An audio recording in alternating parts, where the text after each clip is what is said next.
walk that I'm blessed. See the love of God in my flex, I'm so blessed. 20K just on my chain, say less. I text every day to get dressed, so blessed. Been through the storm and the rain, still blessed. Had a couple heartaches and pain, still blessed. Handle the pressure from fame, still blessed. Just God called my name, so blessed. Yes, sir, I'm blessed, don't play boy, cause I got it mad. Tailor made just for this fit, I'm gon' cut the slack. I'm the man, good hearted shorty with me acting bad. Shout out to mans that done tightened up since they became a dad. Shout out to me. Welcome back to another episode of the Cobain Report.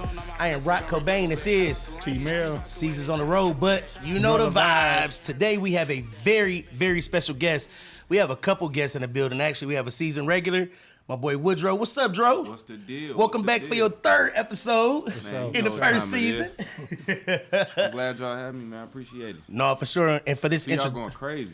Man, we trying. We working on it. And for this episode, I gotta let T-Mail go and get an intro because he get a good ones. Go ahead, T-Mail. All right, we have here with us an iconic Detroit native, a Grammy-nominated music producer who has produced for Chris Brown, Eric Bellinger, Snoop Dogg, Monica Brown, The Baby, Wale, just to name some. In case you're still wondering, you have heard his vocals on one of Detroit's anthems, We Up, by DJ BJ 3525. Ceno, featuring Ceno, G-Baby, Brian Hamilton, and none other than we have here with us today, Dre Butters. Woo! One of Detroit's finest in the building. Thank you. I appreciate it, man. That's a heck of an intro, Man. man. Y'all done did some homework now. We tried. Hey, yeah, for sure. No, for sure. Welcome to the Cobain Report, brother. Thank you, good brother. So glad to have you, man. Glad to be here. Glad to have you here. You are one of the elite engineers, producers, writers, and artists from Detroit. There's a few that I hold in high regard, and you are definitely one of those, from the production to the writing to just collaborating with some of everybody and not being stingy with the Most music. Definitely. Collaborate with everybody from. Depends on what the budget is, you know. You negotiate, you negotiate with everybody. So that's one thing I love about you. Not just in it for the money or the fame, as you call it. No, facts. You in it because you love it. Yeah, and you're definitely. a real musician. So I'm real excited to have this interview. I had to invite Dro because Dro's a producer as well. Yes, He has his own studio, and we all kind of came up under the same little umbrella of watching you and you've been a mentor to us. So I just wanted to pay homage to you today and bring you on and let you tell your story. And give my audience a little bit of the Dre Butters experience. You know what I'm saying? So I'm gonna appreciate it. T-Mail, go ahead, get us into the first one. I know you got something for him. Oh yeah, for sure, man. Give our viewers a glimpse into who Dre Butters is, man, and like how you got started with music. How did you know that you was gonna be doing music? I'm gonna go from the top, man. So I'm from the east side of Detroit. East side. Mack Avenue. Hey. All of those folks, what's popping. Off Mac Gangsters, what up though? Warren up, what up? All the way down to 7 Mile, Van Dyke, West Side, Greenfield, 7 Mile. I've been pretty much all over Detroit. Okay. Since the age of 5, I've been playing drums. Pretty much both sides of my family are musical. It was instruments everywhere in my house. Drums. My uncle played the flute, accordion, harmonica, just different instruments. You know what I mean? So, and to go home to my auntie and my mom, is just pianos, bongos, tambourines, everything. You know what I'm saying? Both sides of my family. My cousin, his name is LaDon Ford in the gospel world. He inspired me a lot. You know what I'm saying? Like taught me how to play keys. My dad too. My dad played keys and sang. So I never knew that. Yeah. They was Deeply rooted. It was just music everywhere, and it was really natural for me. After a point, it was like 10. I was playing in church, playing drums in church. Ventured off into the keys and singing, and then like 15. From 15 to like 20, I was a minister of music.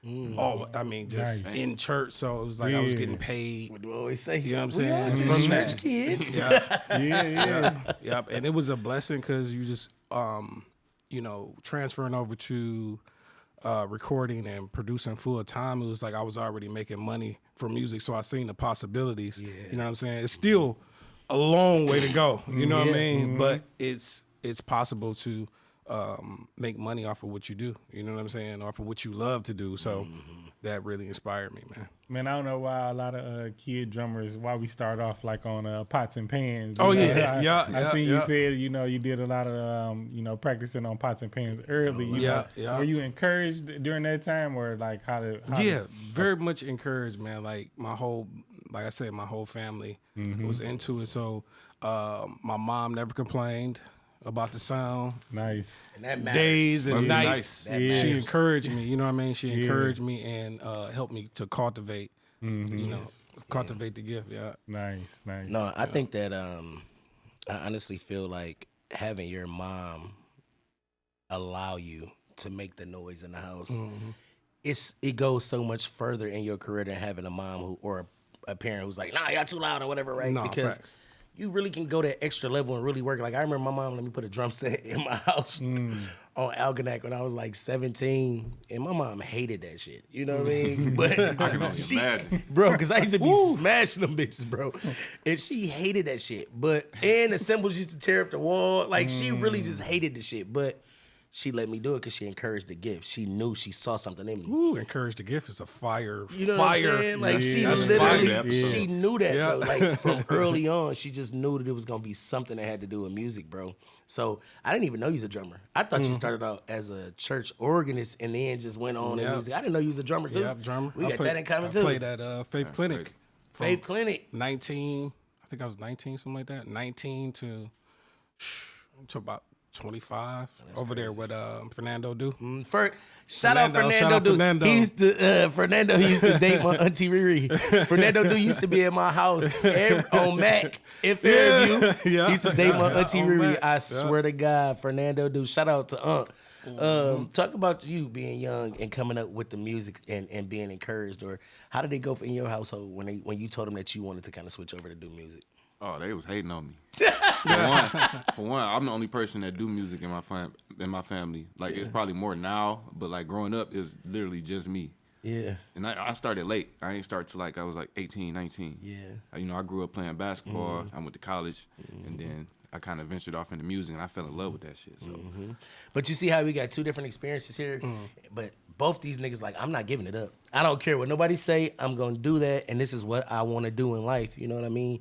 When you got to about, you said when you got to like 24, 25, how did you make that conscious decision to say, I'm going to give up church money? Because, bro, I still play at a church right now and get that church bag. Outside of working and all of that, like right now, I got to go to church tomorrow. I just was at rehearsal Wednesday because I love it. I love it. Like, you talk about loving whatever. That's how I love church. I don't care about the bag. I mean, I want the bag. But if it ain't exceeding, I ain't tripping. You know what I'm saying? Because I love to play drums on Sundays. I don't know what the hell I would do if I didn't play drums on Sundays because I love it. How did you make that conscious decision to say, I'm going to leave this right here and trust myself and my gift? It was a pull, man. Like, it was something pulling.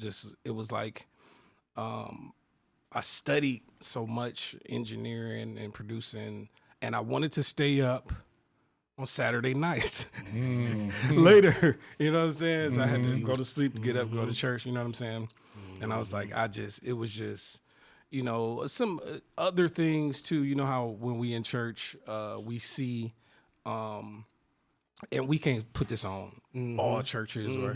Go ahead, people are just not really genuine. Go right where you going. People not really genuine too about what they doing for God. You know what I'm saying? I wasn't playing at a church. It was just that was just like I seen the pastor have his sister homeless as she came to church giving to church. You know what I'm saying? He was pulling up. He had the furs, the rings, the bins, you know what I'm saying? And then his sister was in the situation, you know what I'm saying? So I was just I'm gonna like, let this one go. And I know he got something to say with that. This one right here, he and a I was church like, kid, but not like us. He more be like, nah, for hellfire brimstone, y'all ain't right in here.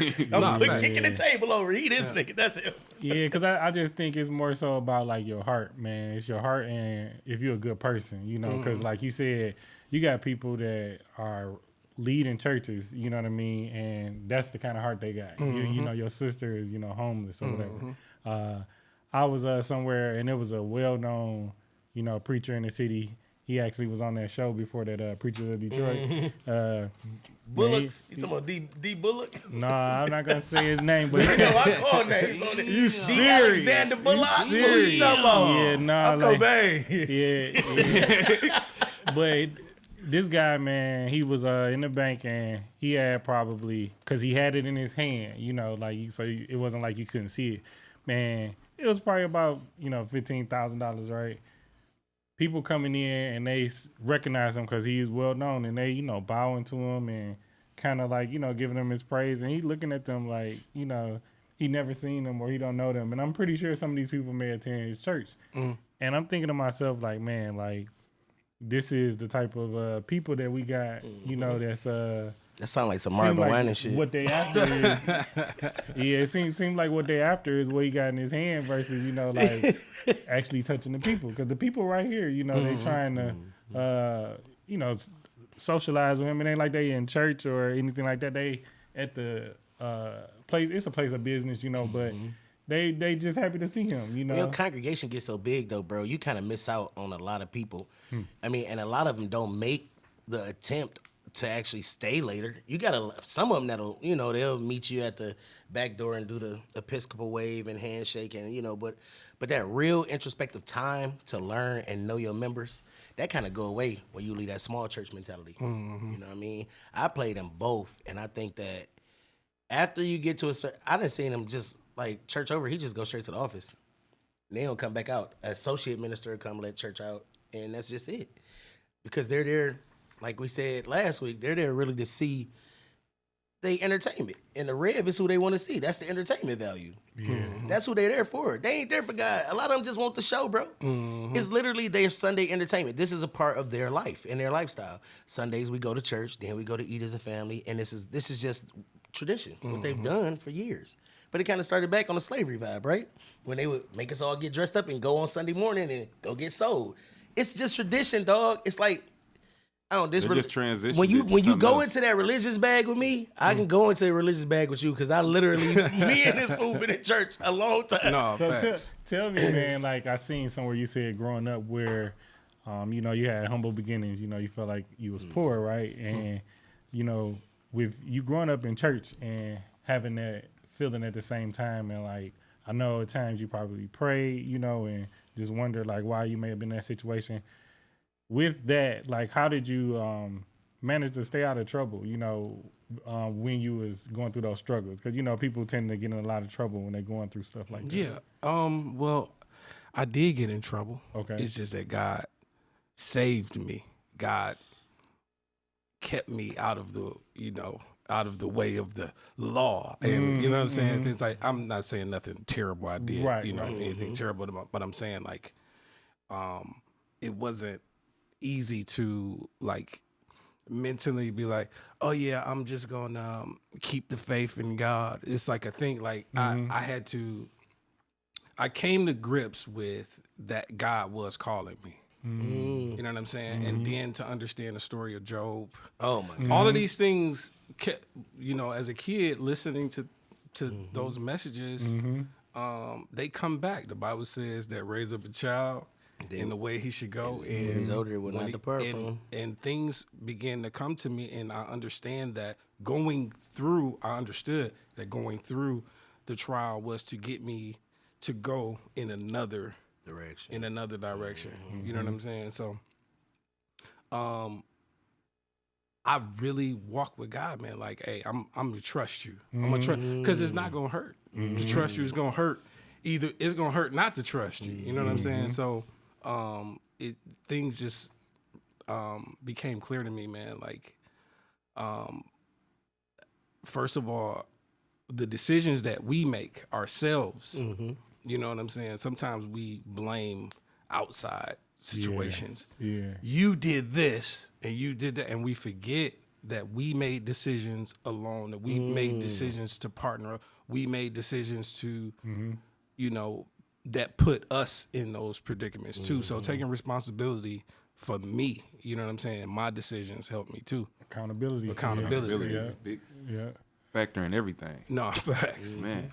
Yeah. No, it is. I think that You know, I was telling him earlier, knowing that you have the background that you have with an evangelist as a mom, you know, and then you went to military school, you know, you have a different kind of structure when it comes to certain things. Like, I've watched you a lot, and when you say you are going full-time on something, you go full-time on that. I don't know if it's like you just zone out and this is the only focus for you. I don't know if you get into like some Mr. Holland's Opus type shit and everything, but like that is your focus, bro.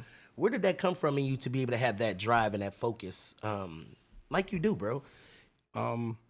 It came from a lot of not completing things, not graduating from high school, the typical high school, and me wanting to complete things. And then music was like something that I trusted, that people trust me with, that I trust myself with, to take their money And produce something for them. So it was a comfortability in that. So I gravitate toward that, and then it's like, no, I gotta finish this.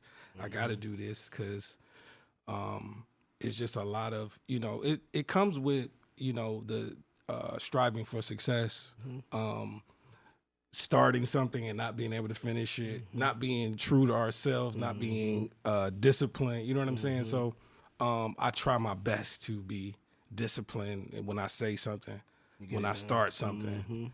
Finish it, you know what I mean? Because zoning out, you be on the album, it'd be like one single, next single, next single. Like, dog, he is focused on this album, like, or whatever it is, you know, at that point in time, whether it was B&B, whether it was scoring a movie or whatever it is, like, you hyper focus and you really be into it, dog. Like, and I think that the product, listening to your music, you can tell that you literally hyper focus, like, because there's no, like, most people, you can hear a back that's kind of off a little bit. Nah, you gonna make sure everything is slid and right up. Like, yes, sir. You know what I'm saying? You take a lot of attention to detail with that music. Do you think your childhood played anything into that? We were talking a little bit earlier about, you know, childhoods. Do you think your childhood had anything to do with kind of the way that you attack music the way that you do?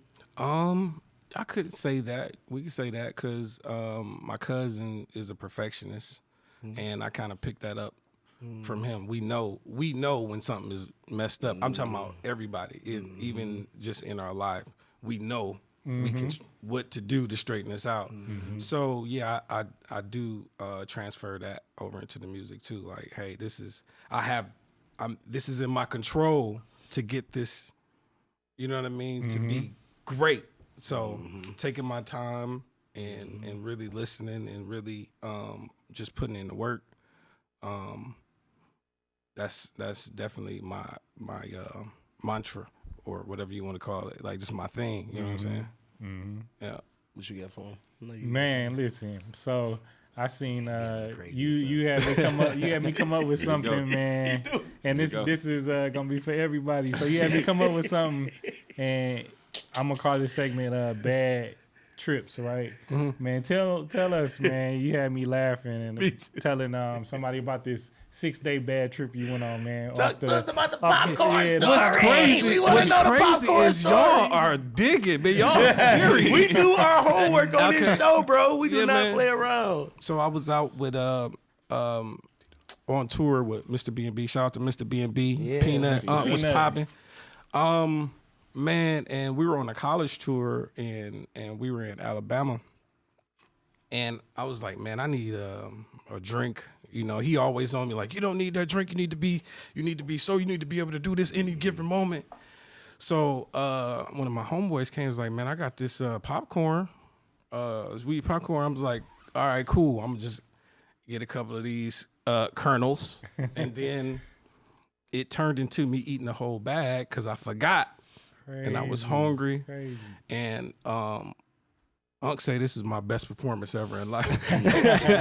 He said I was down there in the girl's face, grabbing the girls and everything. I was like, and that was just the vibe of it. I forgot.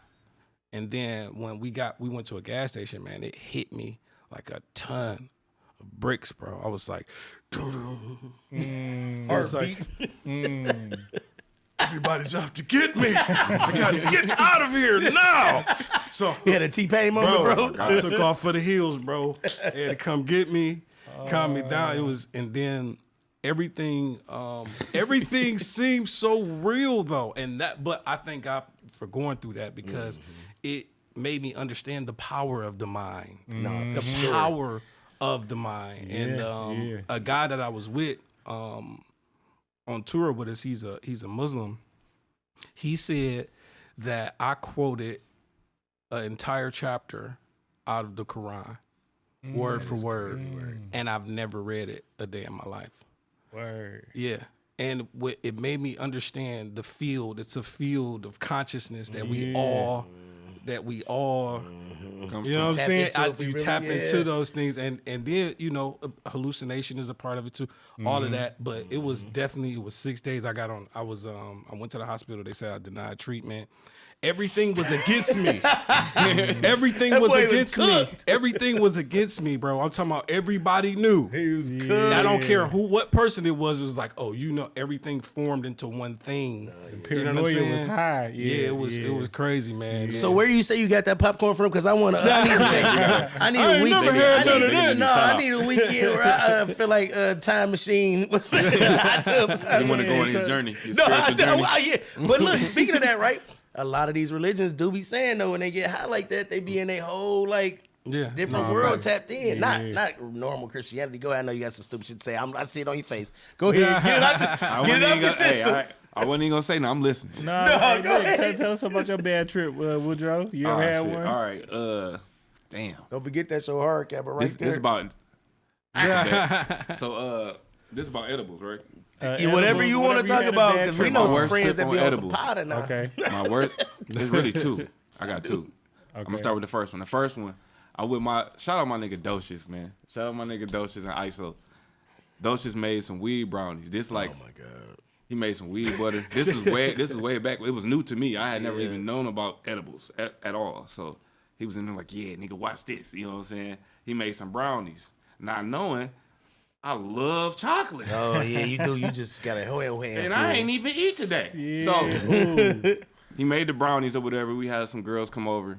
You know what I'm saying? I'm smashing. They brownies. Mm-hmm. I don't taste nothing different.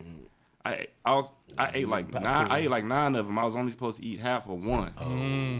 So I'm just sitting there, and I'm just gradually just leaving this dimension. Like I don't know. No, bro, and it lasted for like a whole day. Like I was been there. It got to a point I was just sitting there like. No, bro, I've been there, nigga. I swear to God, Dog. like we talking about trips. I don't normally go this route on this show. I'll never talk about my shit. I make y'all talk y'all shit. But listen, dog, the highest trip I ever had was with my boy Weezy on Algonac, bro.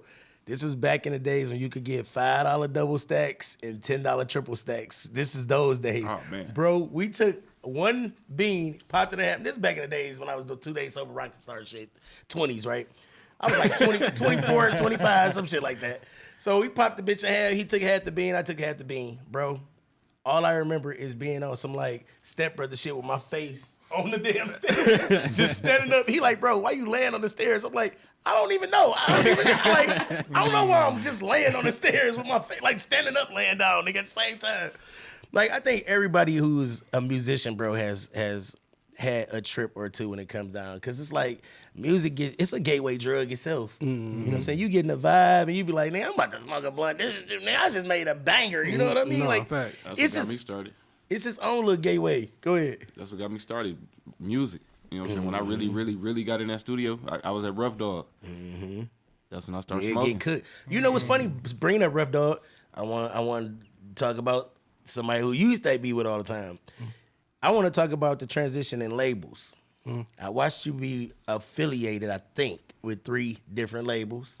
Since I've known you in the 12-year span, right? We had Ceno DiBiase that you were with at first. I don't know. I can't remember the name of the label. And I seen in you the mix. In the mix. Yeah. You were a co-owner on that? Yeah. Okay, and then you went got that hat. from there. Dang, that's crazy. To B&B, and then I seen you working with Workshop.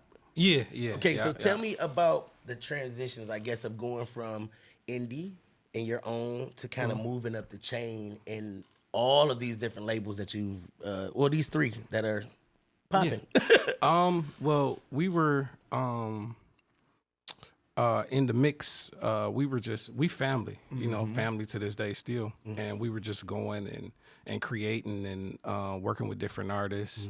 And then I had the opportunity to meet Mr. B&B. Well, actually, I was with Denon Porter. Denon. First. Okay. Yeah. Shout out to Denon. Shout out to Denon. Yeah. EJ Keys, too. Yeah. What's up, though? What up, Uncle EJ? EJ. Yeah. And then from there, I got the opportunity to meet Mr. B&B. And we just instantly locked in, man. It was a lot of artists over there first. It was a lot, and it was only like 4 producers. And when I tell you that every artist was coming to me for music, and I was an artist myself, because I'm signed as an artist. So I was like, yeah. What I'm gonna do is I'm gonna get everybody in here a record. And it happened. I was like, I'm gonna play my position, because just coming in, you know what I'm saying? Last on the totem pole, you know what I'm saying? I'm and bro, when I tell you now, it's me, Foodboy Marley's back over there. Foodboy Marley, shout out to Foodboy. Yeah, Back shout over out there. to Foodboy. And Brooklyn. Brooklyn, yeah. When I tell you, when I looked I up, just seen her with JP not too long ago. when I looked up, man, it was me in there by myself. I was like, wow. It's been 10 years now. I've been with him, and it's been so many artists, bro. But when I walk in there and put that key in that door, and it's me in the studio to myself, you know what I'm saying? It was like, and he always say, man, you stood the test of time, man. You was with me, man. You was locked in, you know what I'm saying? And yeah, man, y'all definitely, that moment is an era, if you know anything about or watch Dre Butters, the whole story. Like, that right there is a time capsule of music and production that, I think you was definitely in your bag through this whole little, I think you dropped some of the hottest shit when you was with B&B, and you already was on some shit before that. Yeah, most definitely. Go ahead, I ain't gonna cut you off. Go ahead. Yeah, no, Let him cook. Let him cook. So, and go ahead. Ceno, Ceno and Uncle Wes put me with Workshop, pretty much.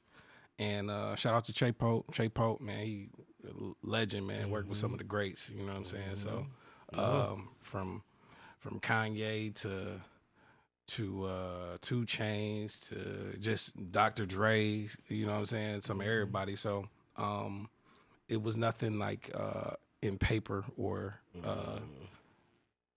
contracts or anything. It was just more so of a brotherhood. You know what I'm saying? Yeah, and we just locked in, man, working. Man, I done seen you work with some of everybody. Speaking of that, you worked with Lawrence Jacob as well. Yeah, which most was definitely. just here a couple weeks ago. Yeah, yes, sir. Cousin. So, that's your little cousin? yeah, Wow. Lawrence grew up at Welcome, and then went over to Bishop and Coletta. Like, literally our little cousin. Like, the first person that he recorded with was with my brother City. You know my brother City, Javon? Yeah. The first person he recorded with was him.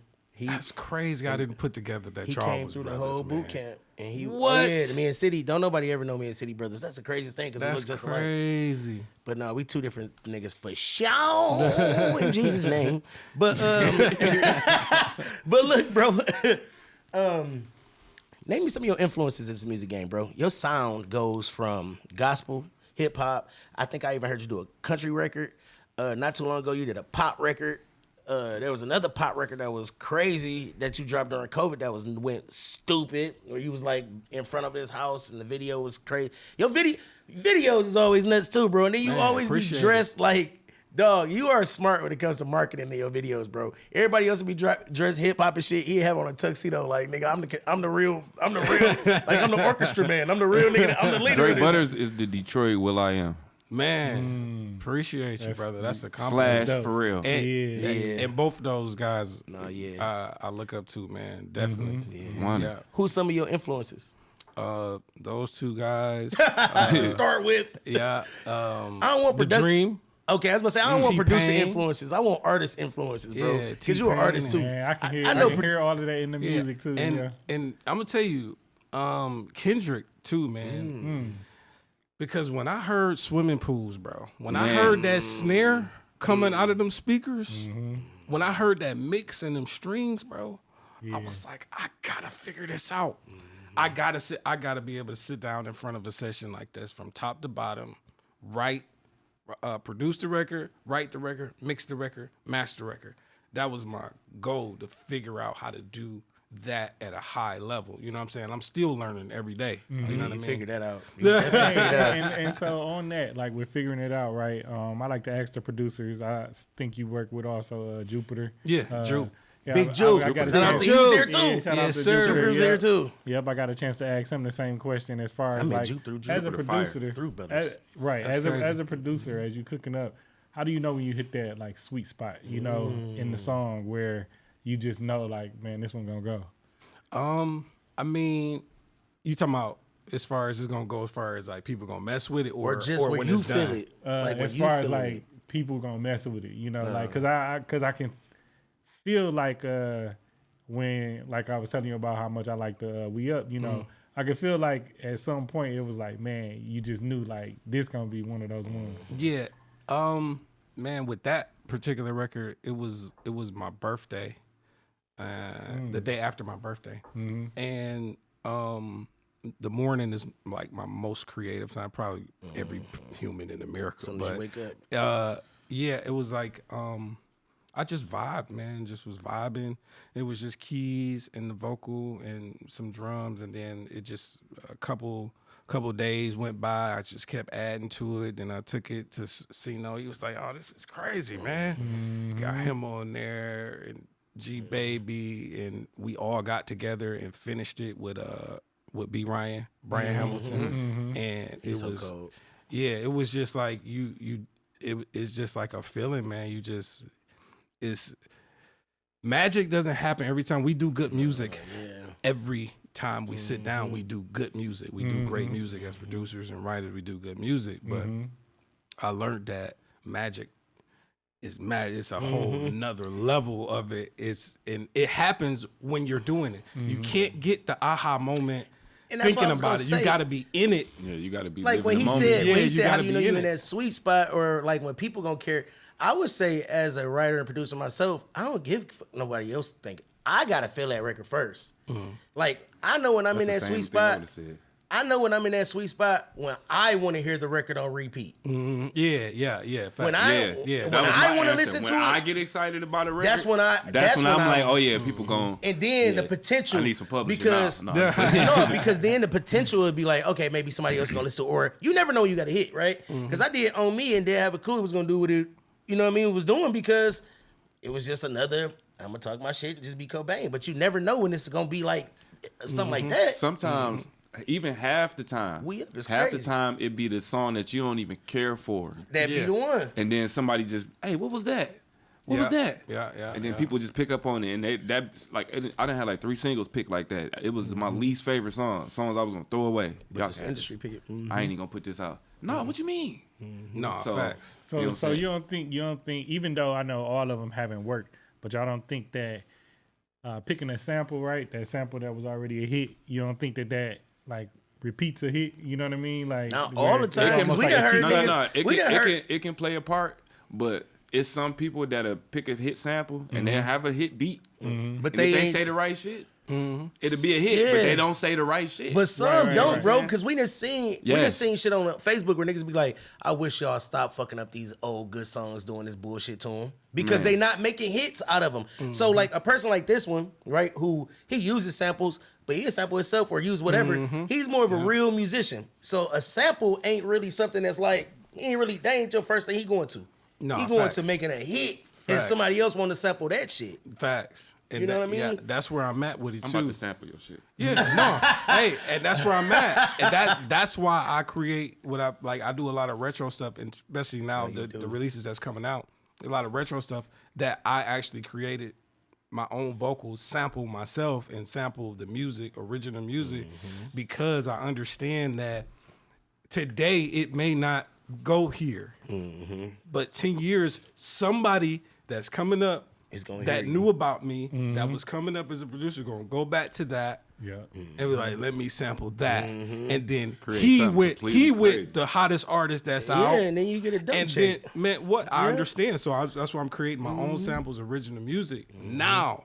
because it's real estate. It's not about today in this industry. You know what I'm saying? It ain't about today. It's like thinking ahead. You know what I'm saying? Like, yeah, I'm gonna go ahead and make this for somebody that's gonna go ahead and crank out one of them joint 20, 35 hits. You know what I'm saying? Sure. And I'm just sitting in the crib like this. Like, Residuals. yeah, hello?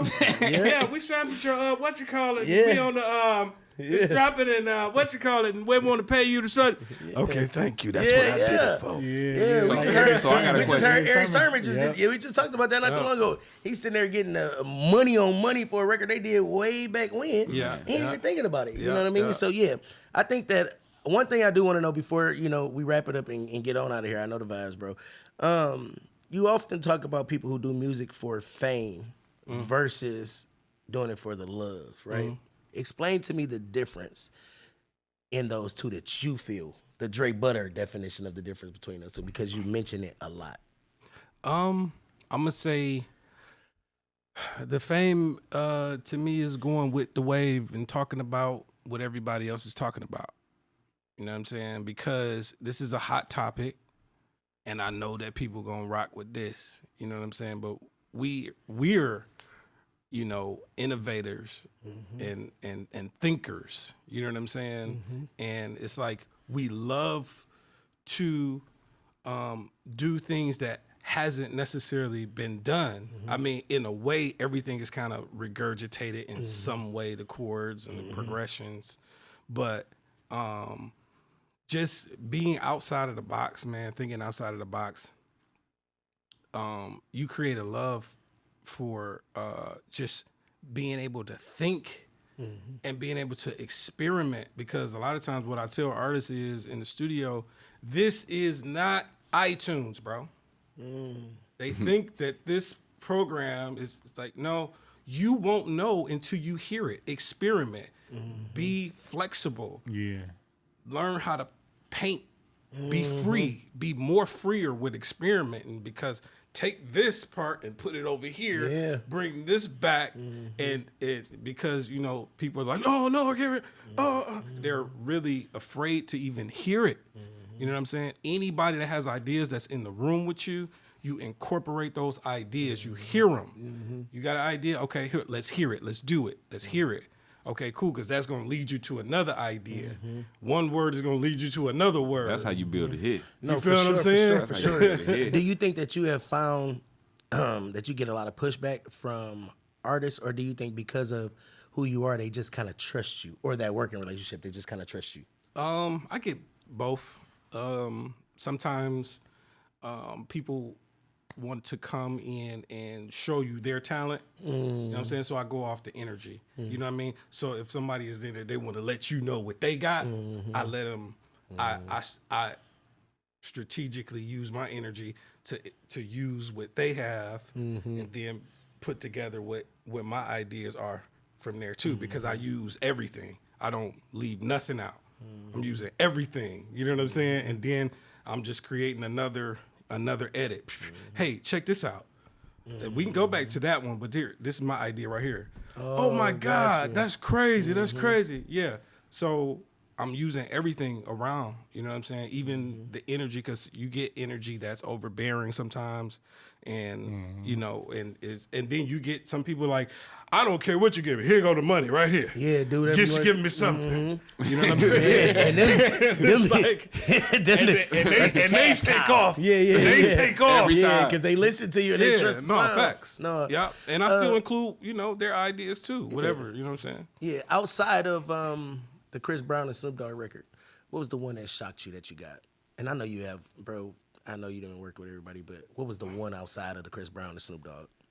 It was the Eric Bellinger, because we got nominated for a Grammy on this project, man. Talk about it the was Grammy like experience. I remember making a beat. It was one day I was just like kind of low in my energy, and I just pulled myself up like I gotta get something done.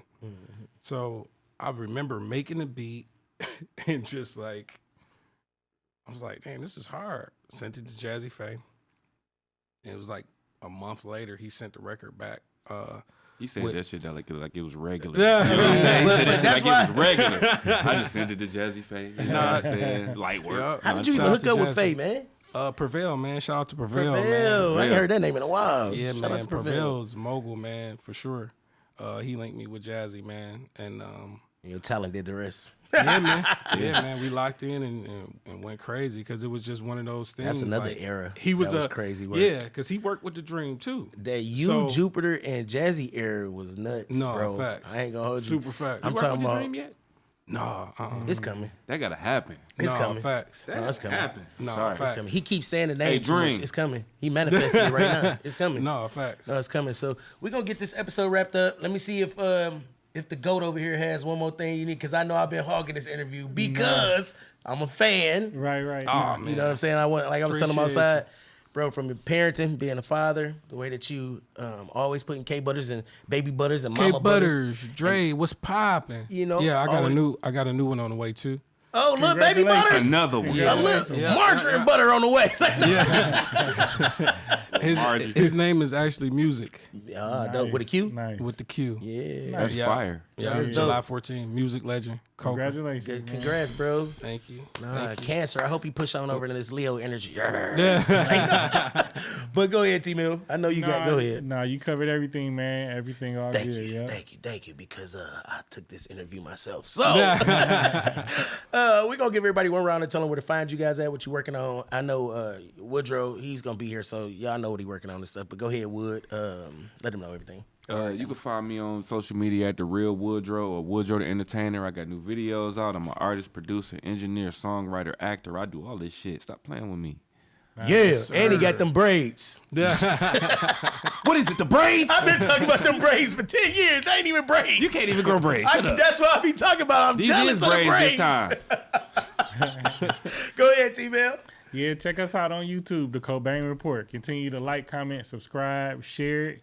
Follow the brand, blessed_Detroiter. Shop with us. We got new colors out now. And go with God. You'll be blessed. That's right. Mr. Dre Butters, go ahead and let him know that's your hard camera right there. Talk to the people. Yes, sir. Y'all can follow me everywhere at Dre Butters, DREBUTTERZ 313. That's on Instagram, on TikTok. You know what I'm saying? For you little young children. Just y'all hit me up. You know what I'm saying? Features available, records available. Yeah. Please inbox. Yes. Keep the streams going on streams. It's not free. It's not Yes, free sir. either. Yes, sir. You got to It's pay not to work free. with this one for sure. Tap in. Yeah, tap in sir. for sure. So it's been another great episode of the Cobain Report. I am so grateful for Dre Butters, one of my influences, stopping by. Basically, my mentor sitting to the right of me right now, you know, honestly. So I am grateful for you stopping by the little old Cobain Report, bro. Man, shout out to the Cobain Report, Hey, man. I'm man, with you know you, we in the man. game. I'm with you. So I also want to sir. shout out my clothes are sponsored today by The Living Company. That's right. We not complaining. We just changing on the hoe 2 times. You hear me? And as I always say, Just I'm looking at this camera, but I'm supposed to be looking at this one. It's a wrap, bitch.